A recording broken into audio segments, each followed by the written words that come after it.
para Cámara de Diputados. ¿Estaría de acuerdo usted con esta propuesta que hace?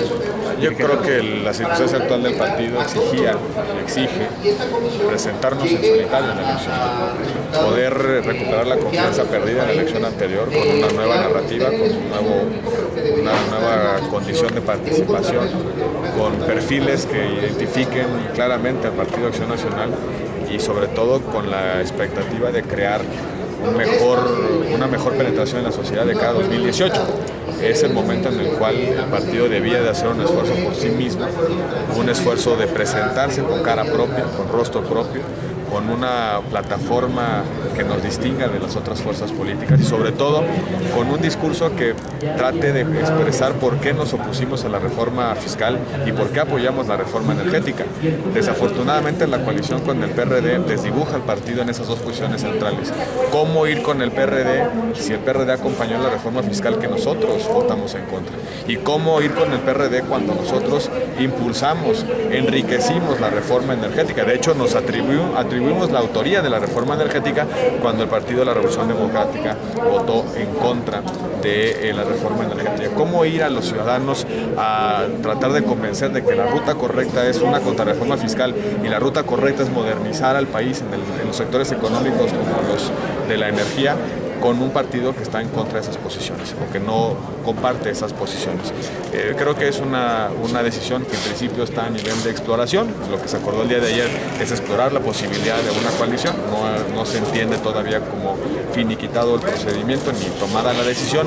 Yo espero que haya una reconsideración en el seno de la comisión permanente. No es conveniente ir en una coalición nacional con el PRD, sobre todo porque los temas que están en juego son el tema fiscal y el tema energético. Entiendo bien que en temas locales puede haber una coyuntura de participación, de sumatoria, sobre todo en aquellos estados donde no ha habido alternancia, pero eso responde a lógicas estrictamente locales. La elección nacional va a pasar por justificar nuestros votos en la reforma energética y justificar nuestra posición en la reforma fiscal.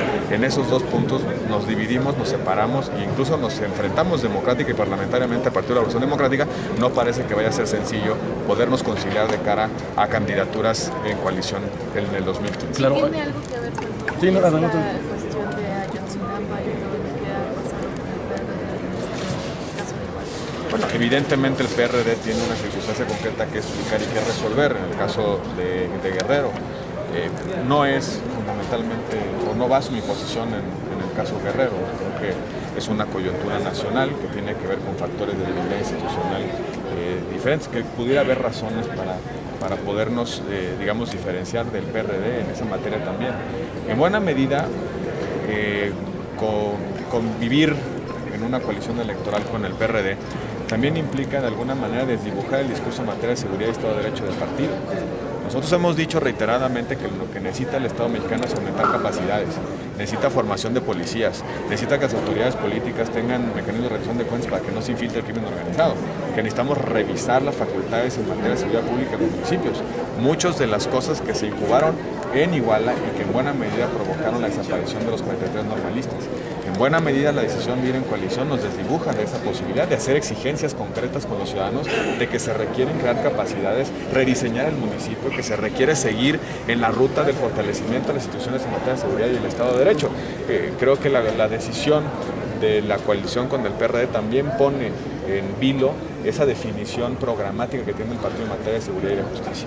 Pero más allá de ese caso concreto que a todos nos ha lastimado y que está provocando en nuestra sociedad unas expresiones muy justificables y justas de repudio, más allá de eso también están los otros elementos. Cómo presentar al Partido Acción Nacional con una plataforma de modernización económica del país, con un partido que se ha resistido y se ha negado a esos planteamientos, un partido que no quiere que haya una apertura en el sector energético para que a la gente le salga más barato los combustibles y podamos generar mayor inversión y en consecuencia mayor empleo en nuestro país. ¿Cómo ir de la mano con un partido que apoyó una reforma fiscal que nosotros consideramos contraproducente al crecimiento y al desarrollo del país? Simplemente no se entiende esa decisión. Yo espero que haya una una reconsideración por parte de nuestro partido cuando llegue el momento de tomar la decisión de firmar el convenio de coalición.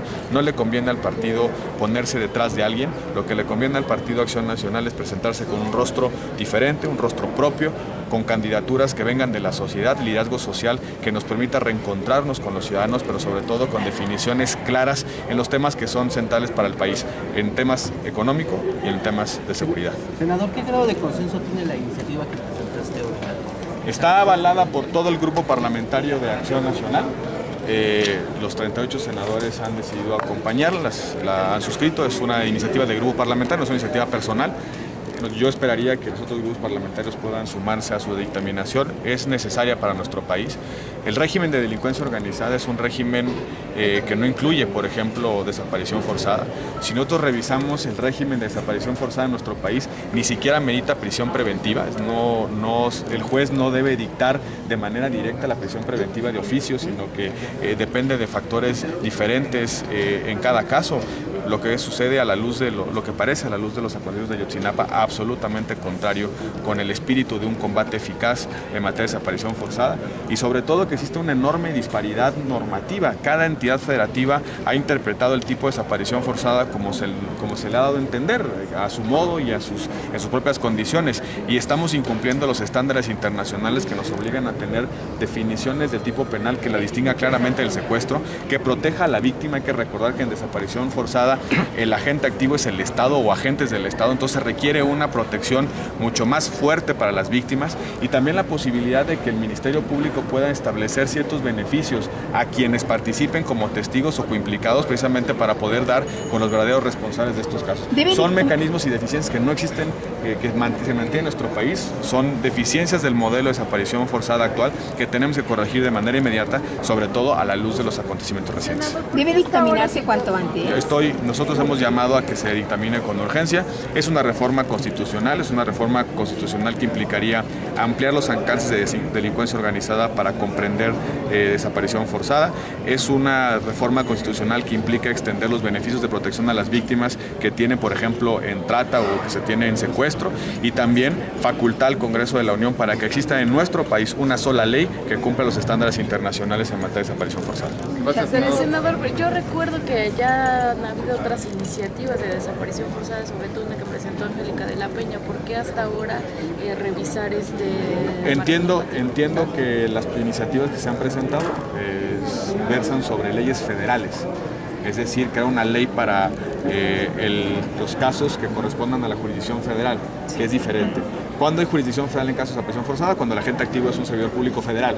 Pero lo que está pasando en nuestro país es que están interviniendo en desaparición forzada agentes locales, y en consecuencia las definiciones de la ley federal no alcanzan para poder combatir, prevenir y sancionar esos ilícitos. Lo que necesitamos hacer es crear una sola ley para todo el país que cumpla estándares internacionales para que nadie pueda evadirse de la acción de la justicia. Lo que hicimos en el Código Nacional de Procedimientos Penales, una sola ley para todo el país. Lo que hicimos en agresiones a periodistas, lo que hicimos en secuestro, lo que hicimos en trata. En la medida en la que se mantengan zonas de dispersión normativa, que cada entidad federativa tenga o no tenga tipos penales, habrá la posibilidad de que un responsable de desaparición forzada se evada de la acción de la justicia. Necesitamos una sola ley que establezca los mecanismos de participación de las autoridades investigadoras, la coordinación entre entidades federativas, un mismo tipo penal que cumpla los estándares internacionales, una protección exigente a las víctimas. ¿Cómo es posible que una víctima de una agresión a cargo del Estado o de sus agentes tenga que presentarse, identificarse frente a sus agresores? ¿Con qué condiciones vamos a defender los derechos de las víctimas? Necesitamos proteger a esas víctimas. ¿Cómo es posible que cuando participen decenas de policías no se les equipare delincuencia organizada? ¿Cómo es posible que cuando participen policías armados en la desaparición forzada de personas no amerite pena privativa de libertad y puedan enfrentar el proceso penal en libertad? Esos son los temas que tenemos que resolver en el caso de desaparición forzada, y desafortunadamente vimos el tamaño del problema y el tamaño de la incapacidad que tiene el Estado de combatirlo en el caso de Ayotzinapa. Es urgente no solamente crear una ley federal, sino es urgente también reformar la Constitución para que exista un solo instrumento, una sola mecánica, una sola dinámica de combate eficaz a este lamentable flagelo que no debería estar sucediendo en nuestro país. ¿Podría salir en este periodo? Yo creo que hay tiempo suficiente para que por lo menos el Senado pueda dictaminarlo y se envíe a la Cámara de Diputados. Ha quedado claro que cuando hay voluntad política, el Senado trabaja de noche y con mucha eficacia. Yo creo que ese es el caso en el que tenemos que trabajar de noche y con mucha eficacia. Gracias.